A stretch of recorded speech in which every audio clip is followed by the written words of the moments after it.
Assalamualaikum warahmatullahi wabarakatuh. Di episode kali ini, ketika Starla sadar dari komanya, nampaknya Arya sangat senang sekali. Bahkan bahwa Arya merasa mimpi. Ketika Arya benar-benar melihat istrinya sadar, setelah itu Starla bilang pada Arya bahwa Arya tidak sedang bermimpi. Sontak saja Arya pun langsung memeluk Starla.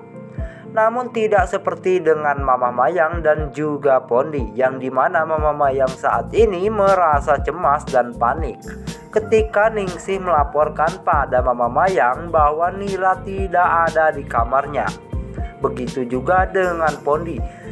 Pondi merasa sangat ketakutan jika cucunya terjadi kenapa-napa, dan akhirnya semuanya semakin panik atas hilangnya Nila. Namun akan tetapi ya guys, sebenarnya Nila tidak terjadi kenapa-napa. Nila dalam keadaan baik-baik saja bersama Starla dan juga Arya.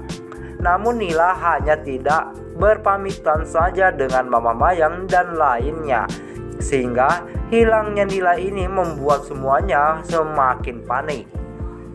Selanjutnya, yang dimana Rudolf masih penasaran dengan keberadaan Arya dan Starla, dan akhirnya Rudolf pun langsung menyuruh semua anak buahnya untuk mencari Arya dan Starla, yang dimana Rudolf punya feeling yang sangat kuat bahwa Arya dan Starla sedang berada di taman.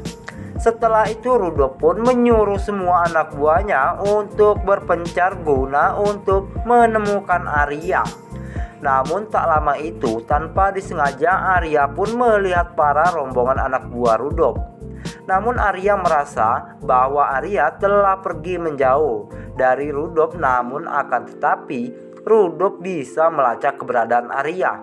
Sehingga Arya berkata dalam hati bahwa Arya tidak akan membiarkan para anak buah Rudolf untuk menangkap Starla dan juga Nila.